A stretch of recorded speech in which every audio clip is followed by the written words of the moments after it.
मैं ये कहता हूँ, ना तेरा है ना मेरा है, ये हिंदुस्तान सबका है, नहीं समझी गई बात तो नुकसान सबका है।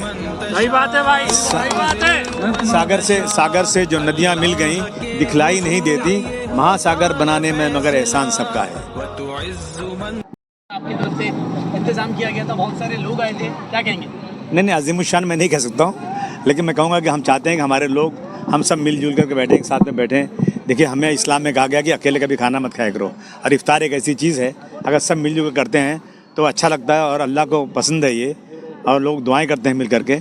इसलिए हमने आज अपने इस तरफ के लोगों को, देखिए हमें बहुत सारे लोग तो बुला नहीं सकते, इतना बड़ा मैदान तो है नहीं, जितने लोग बुला सकते थे बुलाए उसमें, और इफ्तार के आने वाला का मैं बहुत बहुत शुक्रिया अदा करता हूँ जो लोग अपना वक्त देकर हमारी इफ्तार पार्टी में आए। भाई इस गंगा जमुनी जो तहजीब है यहाँ पर दिखाई दे रहा है। देखिए, यही हिंदुस्तान की रवाज है, यही हमारी संस्कृति यही है कि हिंदू मुस्लिम सिख ईसाई पारसी सब मिलकर के साथ रहें, जिसका भी जो त्यौहार हो एक दूसरे के साथ मिलकर रहें। लेकिन क्या हो रहा है आज 2014 के बाद ना इस मुल्क में धर्म के नाम पर राजनीति हो रही है, और एक बहुत बड़े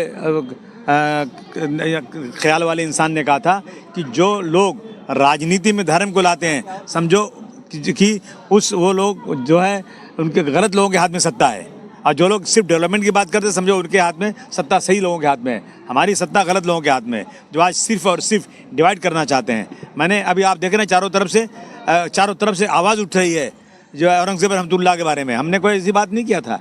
मैं पूछना चाहता हूँ, 300 साल पहले हो गया, आज तक कब्र क्यों नहीं खोदा उन लोगों ने? जब अगरचे औरंगज़ेब रहमतुल्लाह बहुत ख़राब थे तो उनकी कब्र तो उसी वक्त खोद देना चाहिए था। 300 साल से आज तक नहीं खोदा। अब इंतज़ार था, इस बात का इंतज़ार था कि फडणवीस साहब की सरकार आएगी और एकनाथ शिंदे साहब सरकार आएगी तो फिर ये कब्र खोदी जाएगी। इसका पहले क्या लोग वो नहीं थे जो लोग सम्मान करते थे शिवाजी महाराज का, जो लोग संभाजी महाराज का सम्मान करते थे, क्या इसके पहले लोग नहीं थे? लेकिन इस तरह की चीज़ें ला करके ना सिर्फ और सिर्फ डिवीज़न, मुसलमान अगर बोल देगा तो उसकी खैर नहीं, लेकिन अगर आज हज़ारों लोग टीवी पे बोल रहे हैं, मैंने भी टीवी पे बोला था, मैंने कोई ज़मीन पे नहीं बोला था, हज़ारों, मगर मेरे खिलाफ इतना बड़ा वावेला, और आज हज़ारों लोग बोल रहे हैं, पूरी दुनिया में रिसर्च हो रही है। आप देखो जो है आज जो है इसमें सोशल मीडिया पे रिसर्च किया जा रहा है कि कौन थे औरंगज़ेब रहमतुल्लाह अलैह, कौन थे शिवाजी महाराज, कौन थे संभाजी महाराज, क्या ताल्लुकात इनके थे, ये सब रिसर्च किया जा रहा है। हमने आज तक कभी शिवाजी महाराज के खिलाफ या संभाजी महाराज के खिलाफ बोलने की बात तो नहीं सोचा भी नहीं कुछ है, लेकिन लोग बोल रहे हैं, लगातार बोल रहे हैं। हमारी सरकार कब उन पर कार्रवाई करेगी? क्यों इंतजार कर रही? क्या कोई मुसलमान बोले तब करेंगे, गैर मुस्लिम बोलेगा तो नहीं करेंगे? ये क्या मतलब होता है? जिस तरीके से नागपुर में हादसा पेश गया, उसके बाद असंवैधानिक तरीके से उसके घर को बुलडोजर चला दिया गया, इसको लेकर क्या कहेंगे? जब आरोपी या किसी को कोई मुस्लिम अपराधी निकलता है उसका घर डेमोलिश कर दिया जाता है, उसको लेकर क्या कहेंगे? नहीं, मुसलमानों के साथ एक आफत आई हुई है, एक क़यामत आई हुई है। ये सरकारें जो हैं बगैर किसी मतलब के किसी चीज़ के इस तरह से मुसलमानों के साथ ज़्यादती कर रहे हैं। पहले इंक्वायरी कर लीजिए आप, क्या वजह है, क्या हुआ था, क्यों ऐसा हुआ था। ये सब करने के बाद जो कसूरवार हैं, कसूरवार के साथ धर्म देखकर नहीं बल्कि इंसाफ के साथ डॉक्टर भीमराव अंबेडकर के संविधान को देखते हुए लोगों के साथ कार्रवाई होना चाहिए। ज़बरदस्ती धर्म के नाम पर कार्रवाई करना मैं समझता हूँ बहुत गलत है। उसी रामपुर के अंदर एक बच्चा 40 साल का बच्चा जा रहा था, इटारसी जा रहा था उसी दिन, और रिक्शे वाले ने बोला कि मैं आगे नहीं जा सकता हूँ, आगे कहीं फसाद है, मैं नहीं जा सकता हूँ, उतार दिया उसको, और स्टेशन नहीं पहुँचा, रास्ते में उसको मार डाला जान से। कोई पूछ रहा है उसको किसने मार डाला उसको?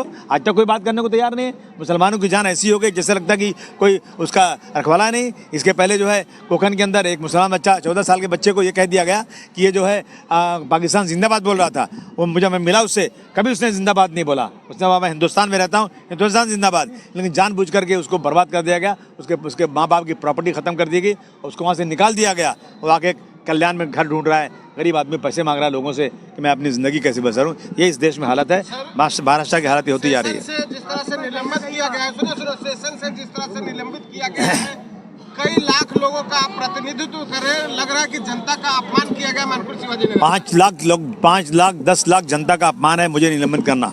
मेरा निलंबन करने का कोई सवाल ही पैदा नहीं होता था।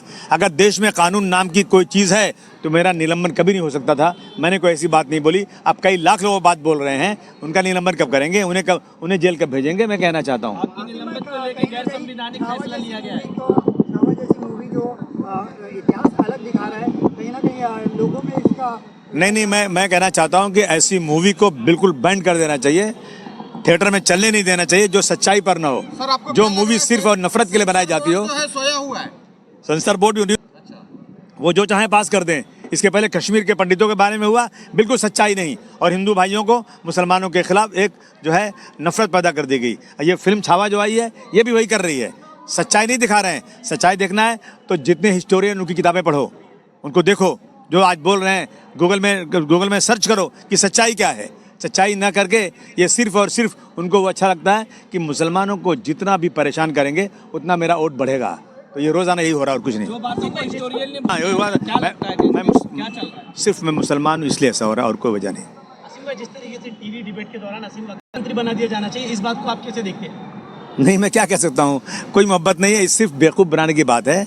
सिर्फ और सिर्फ ये लोग अपना वोट बैंक बनाने के लिए भारतवर्ष की हिस्ट्री को झुठला करके हमारे अच्छे हिंदू भाइयों के अंदर मुसलमानों के खिलाफ ऐसा वावेला खड़ा करके नफरत पैदा करके एक माहौल तक करें, और इससे बहुत बड़ा भारतवर्ष का नुकसान होने वाला है। देश की गंगा जमनी मैं ये कहता हूँ, ना तेरा है ना मेरा है, ये हिंदुस्तान सबका है, नहीं समझी गई बात तो नुकसान सबका है।